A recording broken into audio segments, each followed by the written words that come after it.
Good morning, everybody. It's Jim Budd, former senior patrol agent with the United States Border Patrol. I've been an immigrant rights activist longer than I was a Border Patrol agent. It is September 9th, 2025. Zoe is here with me, getting ready to take her first morning nap. I had a friend recently contact me and say that he had some parents and friends asking for some advice on how to talk to their loved ones and friends about not joining the immigration enforcement agencies, meaning Border Patrol, ICE, and CBP. And for a while now, I've every year I give talks to a variety of different colleges and universities on this. And I have started to tailor a lot of my talks with these younger adults towards why they should not join this, because what I've found out is that the United States Border Patrol and these other immigration enforcement agencies have been slowly turning the Latino studies programs and border studies programs, Chicano studies programs, at least down here on the southern border, into DHS programs, or positive pro-leaning immigration enforcement agency programs. So like a lot of the universities in Texas, the UT, the University of Texas, different, they have one in Rio Grande Valley, they have one in El Paso, obviously in Austin and other places. And a lot of those programs are being run by ex-Border Patrol agents and other immigration enforcement agency agents. And so they're controlling the education and how these programs are being led, instead of them being led by, people who are more concerned over Latino rights and Chicano rights and the truth of what has been going on down here at the border. And so I've started to kind of change how I talk to these young adults. I notice a lot of them are just pretty sure that this is what they want to do. They have only been raised, if you think about it, the last 25 years, they've only been raised in a culture that praises the U.S. Border Patrol and the other immigration enforcement agencies. That is different than prior to 9/11. Additionally, we know that a lot of people are losing their jobs right now. Other federal agencies, obviously, they're losing a lot of employees, and some of those employees might think about going over to ICE, not knowing what they are. And these other agencies and knowing what they are. And so I want to give you a little bit of background on just who I am and the truth of who these agencies were before 9/11 and after 9/11 and how that continues, and why you should not ever join these agencies, because you will be on the wrong side of history. Please share this video far and wide, copy it, send it everywhere, show it amongst your groups, and try and keep people from going into these agencies. And if they do go into these agencies, then they need to go in these agencies with the attitude of trying to tear them down and sabotage them. Flat out. That's what you should be doing. I'm telling you that as a former senior patrol agent from the United States Border Patrol. That's what you should be doing. All right, here we go. A bit about me before I get this started. I joined the U.S. Border Patrol in June of 1995, not knowing a thing about it. I was raised in Alabama in the 1970s. We did not talk about immigration like we do today. Rare for an agent, I actually hold a Bachelor of Science with honors in criminal law and policing organizations and structures from Auburn University. I was an award-winning agent. My records can be seen on the writing platforms of Ghost and Substack under my blog entitled Borderland Talk with Jim Budd. I rose to the highest non-management rank at the time of senior patrol agent. This is a rank that no longer exists within the United States Border Patrol. I did that within 4 years of being at the agency. I was stationed in Campo, California, back in the day when the Pine Valley I-8 checkpoint was just getting started. And I spent my days hiking and tracking from Tecate to Camp Laguna, from Canyon City all the way to the cowboy camp, from Tierra del Sol into Laguna Mountains. I guarded our borders without GPS, with just a .357 revolver, a baton, and a radio that did not work much of the time. And I did it alone, because that is how we did it back then. I worked on narcotics task force, sector prosecutions, and I was a senior intelligence agent at sector headquarters and an acting supervisory Border Patrol agent. Women were not allowed to be agents in the United States Border Patrol until 1975. Here you see our very first Latina agent, Ernestina Lopez, in this first class that had women in 1975. She never became a full agent because a classmate raped her one night in the academy. When she demanded to file charges, the chief of the academy fired her and had his wife escort her to the airport. The agent was never charged with her rape. She won a civil suit against the agency 12 years after the incident. This started the tradition of sexually hazing female agents into the United States Border Patrol. And while the agency publicly states that the reason there are only 5% women ever in the Border Patrol's history in their ranks is simply because the work is so physically demanding. But the truth is, it's because many of us, most of us, are hazed either with rape, a graduation game called the Game of Smiles, which is a rape game, or they're forced to have sex with their instructors in order to graduate, like my classmate, Karen Langley, did. May she rest in peace. Or they have to endure the sexual harassment that comes from the agents who are of a higher rank than they are. And this is why we women in the Border Patrol are called the fierce 5%. That what that means is that we can take a sexual assault and keep working. We can keep working alongside the perpetrators, our rapists, our abusers, our harassers. And you have to be able to do that if you want to join the US Border Patrol. And no, women are not the only victims of these agents. Unfortunately, men are victims as well in these agencies. This specific information of how the rape culture in the Border Patrol was brought about by Aaron Siegel McIntyre and can be found on Reveal News' podcast entitled The Border Patrol's Fearless 5%. 20 years later, in 1995, I was raped into the United States Border Patrol by a classmate in the 288th session. That was in October of 1995.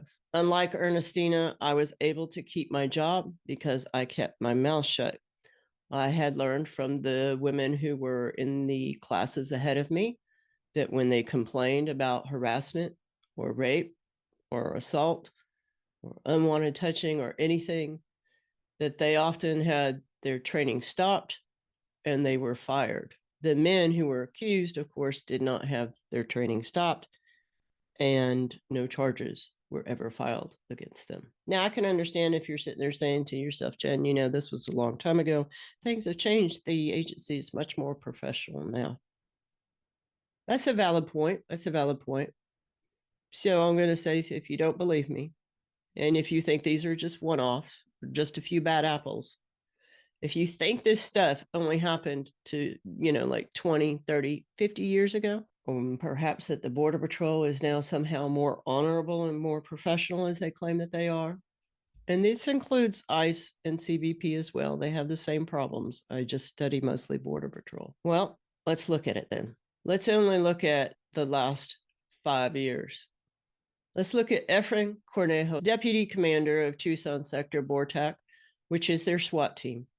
Arrested and charged with 14 counts of sexual abuse and exposure to his daughter and stepdaughter at differing times during different relationships for a span of 11 years, starting at the ages of 9 years old. He was just recently allowed to plead to 1 count of molestation and 1 count of revealing himself to a child, making this seem like it was a drunken one-off mistake instead of over a decade of sexual abuse of children. He received lifetime probation. He does not even have to register as a sex offender, and he was already working full-time for a private security contractor that is working with the Border Patrol. Bart Conrad Yeager was recently arrested with over 17 counts of child sex trafficking and defrauding the government for claiming he was working to protect the border, while instead he was working as a pimp. He has an obvious problem of steroid use, which is banned in the US Border Patrol.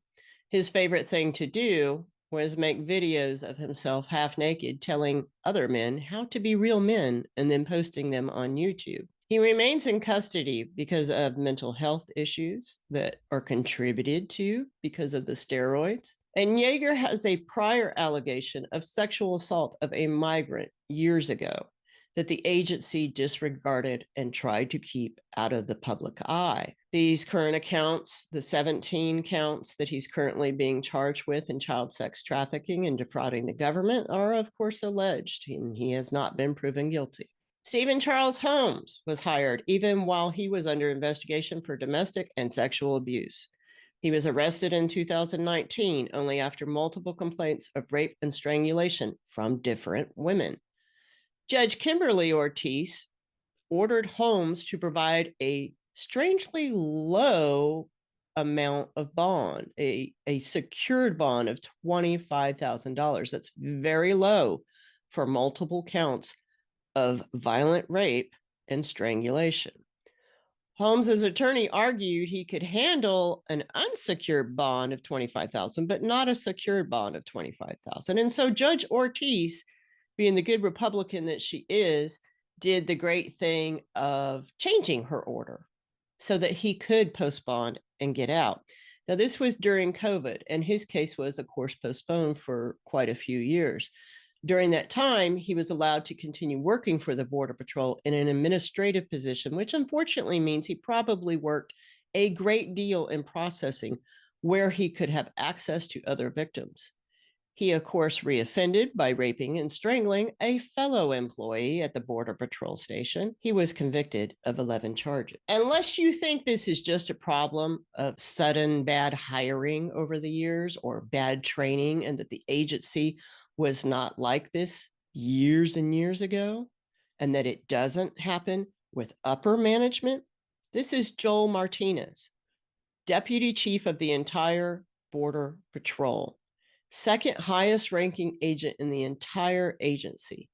In upper management, the rape culture often looks like mentoring. And he was warned by CBP's Office of Professional Responsibility, which is CBP and Border Patrol's internal affairs, that just happens to be run by a former Border Patrol agent named Daniel Altman, or was until he resigned recently. Daniel Altman's office warned Deputy Chief Martinez that he was under investigation and that the complaints were coming from multiple female agents in the Laredo sector where he was chief prior to moving to Washington, D.C. as the deputy chief. This is very common in the agency, and it is what the rape culture looks like in upper management. He was then allowed to retire with full benefits and pension, and the investigation was immediately stopped. Victims will have to go through the notorious federal government's equal employment opportunity process, which could last a decade or more before they will even be allowed to sue civilly. The year prior, in 2023, we had the exact same allegations against Chief Tony Barker Jr. Once again, Daniel Altman warned Chief Barker that complaints were coming in, and he was allowed to resign, which again ended the investigations. Maybe you think it was a he said, she said moment. Well, meet Border Patrol agent and chaplain for the entire Tucson sector before his arrest, Dana R. Thornhill. Thornhill was found to be involved in child pornography. Not only was he downloading disgusting child pornography, he was also creating it. And his two adult daughters came forward and stated he had molested and raped them their whole childhoods. Additionally, we discovered that Thornhill had a prior criminal record of sexually assaulting a girl when he was 14 years old.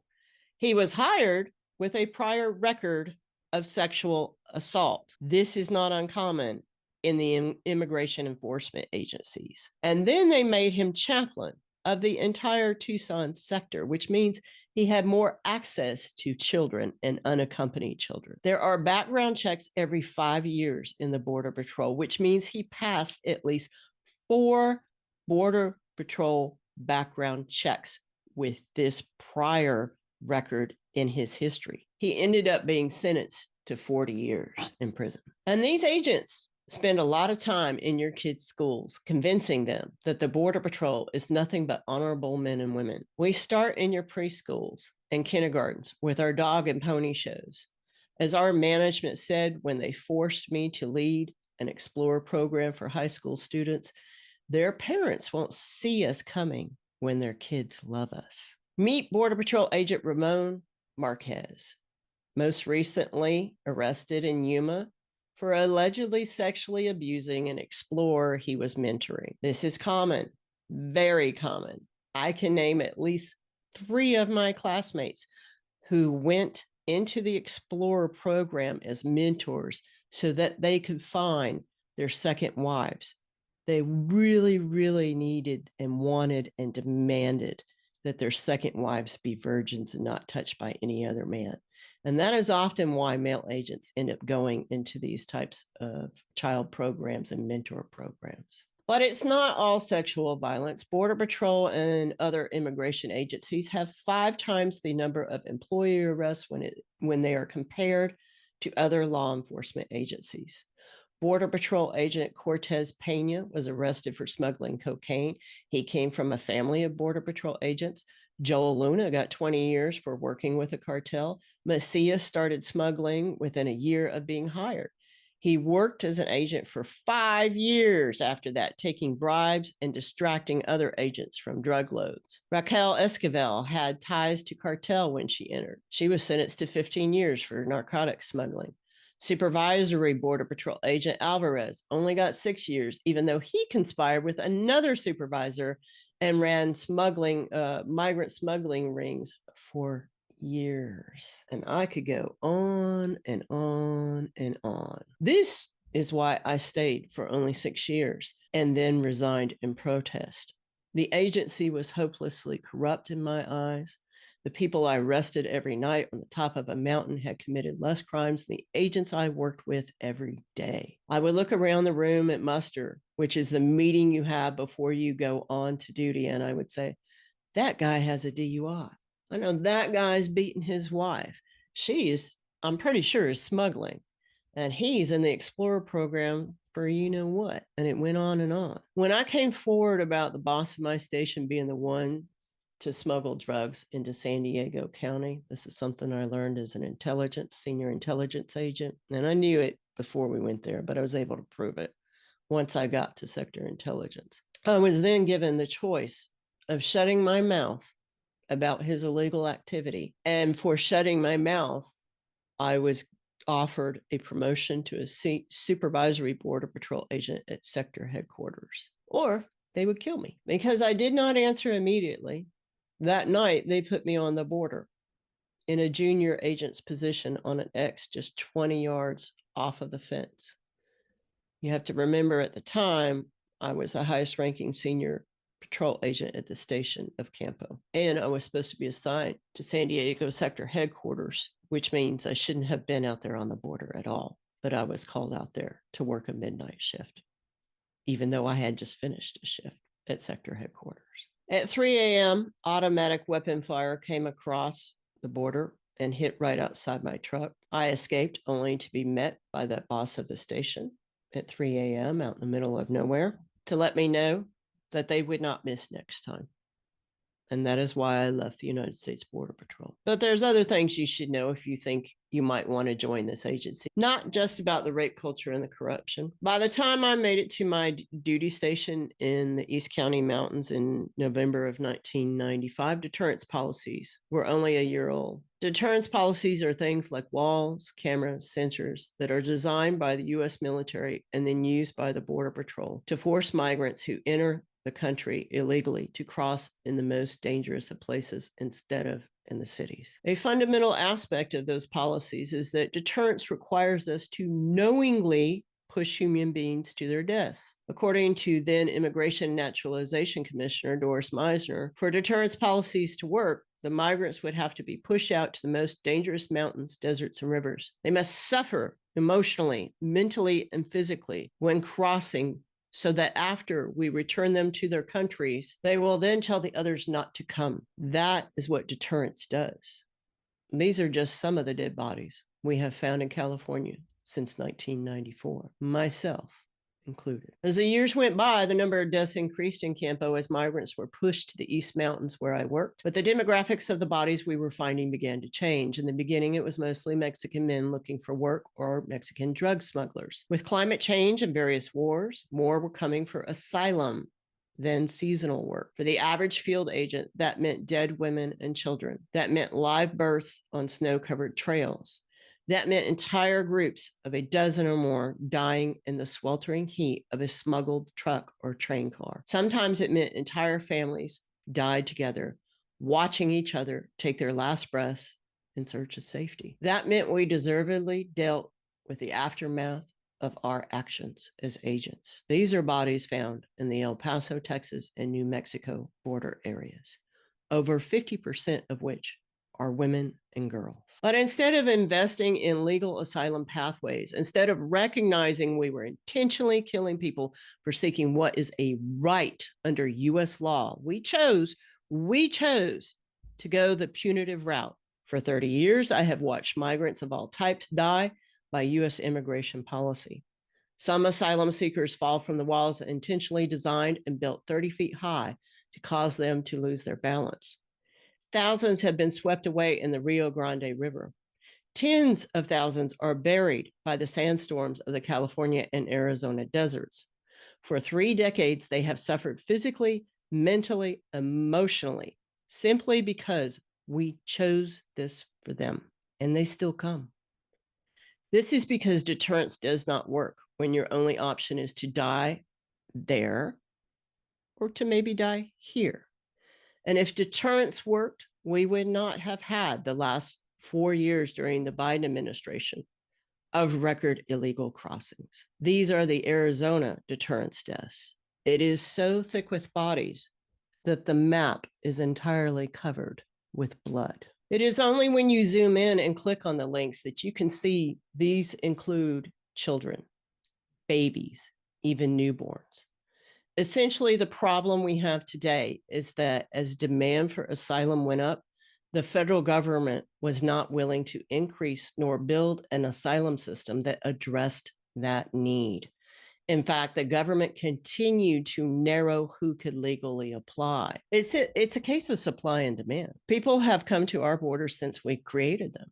The gap between the demand, that is the need for asylum, and the supply or the legal avenues with which to apply, naturally allowed the cartel to step in and meet the demand or need. In fact, when I was an agent in 1995, the cartel was not even involved in smuggling of migrants. A decade of deterrence and eliminating most of the legal avenues for asylum created the market we have today for the cartel, which in turn now feeds the market for further militarization. What the immigration enforcement agencies learned by 2010 was that deterrence policies and narrowing who could even apply for asylum was not just big business for the cartels.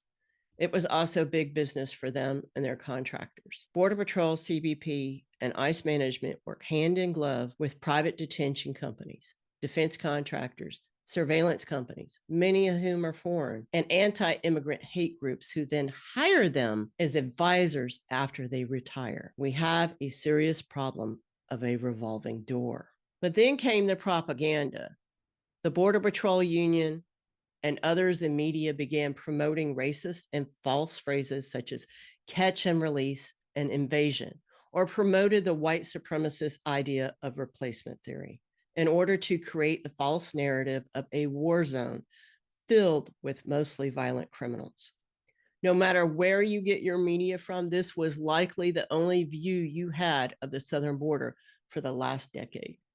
This is because the Border Patrol Union personally escorted only right-wing news outlets to where the migrants were. This access was not afforded to other media outlets. The only way they could have found their groups in roughly 2,000 miles of border was to have the union agents act as escorts. The union is extremely cozy with right-wing media to the point of literally creating fake crossings for their cameramen. They did this for CNN. The last slide I'm showing you here in Mission, Texas, I witnessed. This is the union guy on the right. He's helping the men with the cameras and the media get to this area so that they can get this footage and make it seem like there are migrants everywhere running around. What the immigration enforcement agencies learned in those years was that most Americans and many in Congress have no idea what is going on down here, and they could use that to their advantage. When the Border Patrol, CBP, and others talk about a closed border, they mean closing the asylum system. Americans think they mean preventing illegal crossings in between the ports. Leaders of the immigration agencies mean only persons of wealth, higher education, or highly sought after skills or political opinions that align with their ideology can legally seek asylum. That is what a closed border means. They are not referring to your tired, your poor, your huddled masses yearning to breathe free. Today, we know what happens if we close the border, meaning closing the asylum or immigration system. Because we did that during the COVID-19 pandemic when Trump passed the Title 42 policy, which closed the systems. CBP's own statistics show that closing the asylum system had the direct effect of causing those asylum seekers to cross illegally. And every Border Patrol and CBP agent knows this, that if you as you meter, you limit who can legally cross, those people will turn around and cross illegally. So we knew that closing the border, they knew that closing and limiting who could come across would cause people to cross illegally, which is kind of the point, especially when you consider the fact that these are the people that do not believe in COVID. Okay. They refused to wear masks. They said it was a hoax. They believed everything Trump said about putting bleach in your body and all this other stuff. And the Border Patrol lost about 15 agents because of this crap. And so on the one hand, they're telling you it's a hoax and it doesn't exist and we're not going to mask. But on the other hand, they're telling you, oh, because of it, we have to shut the whole asylum system down. So that's how you know that this was not done because of the pandemic, but because they wanted to shut down the asylum system, and they knew that that would cause everybody to cross illegally. That's a known fact within those agencies. So this graph shows the average number of arrests per Border Patrol agent each month since 1996. So in 1996, when I was an agent, every month I would have to average about 23 apprehensions. All of the agents that we had under 6,000 back then would have to arrest just under 23 migrants a month in order to get such high arrest rate, as you can see here, the graph that we had. And then you see suddenly that those numbers drop. The reason why they dropped isn't because people aren't crossing. It's because we tripled the number of agents that we had after 9/11. So in the Obama years, you see in 2012 that number drops from 23 arrests of migrants by every agent per month to it drops down to 1.4. So every month, to get those statistics, the Border Patrol would have to, each agent would have to arrest 1.5 people to come to that. In 2022, at the height of the Title 42 shutdown, with the most illegal crossings during the Biden administration, that was still only 9.5. You round it up to 10 and say that each agent in the Border Patrol was having to apprehend 10 people per month to have those numbers. And yet they claim they were severely overwhelmed. The number of illegal crossings were incredibly low and stable during the Obama administration, leading all the way up into Trump's administration. And it wasn't until the enactment of Trump's migration protection protocols that partially closed the asylum system that we started to see what happens when you close these asylum systems. And so when CBP began the metering at the ports before Title 42, they began that in 2019. That's when you see that uptick. So as they start to tell you less people can come and apply, more people start to cross illegally. And that's what you see in 2019 on the graph. And then COVID hits. And for a while, it goes down because everyone's trying to figure out what to do.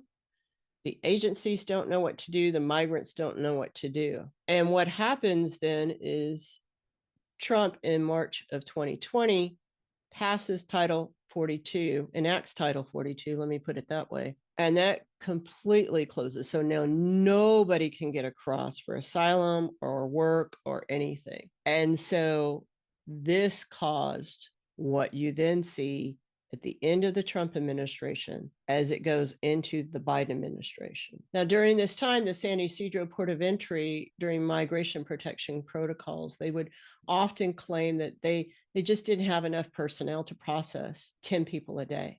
But in 2022, that same port with the same number of staff was able to process about 165 Ukrainians a day. So somehow the color of the person or the country that they're coming from made a difference as to how many people they could process, even though they had the same amount of people.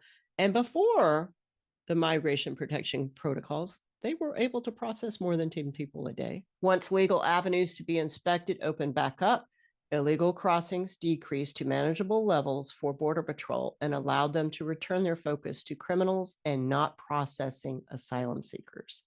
Title 42 essentially created a backlog of 3 years worth of asylum seekers waiting to be inspected and broke the already failing system. That was the plan. Close the asylum system to break it. By the time the system was opened back up in 2023, the federal government did not just have 2023 asylum seekers to process, but people from the years of 2020 all the way through 2023, which means 4 years. What we just saw during the last 4 years of the Biden administration is the result of shutting down an essential part of our national security.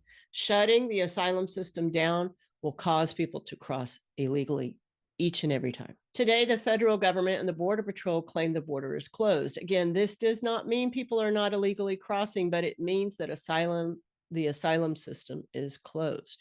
There are less Border Patrol agents patrolling the border right now because they are now in charge of this mass deportation. And while they are telling you that less people are crossing, you have to note that they are no longer including the amount of gotaways in their reports that they did during the Biden administration. They are not reporting that now during the Trump administration. And there are always gotaways.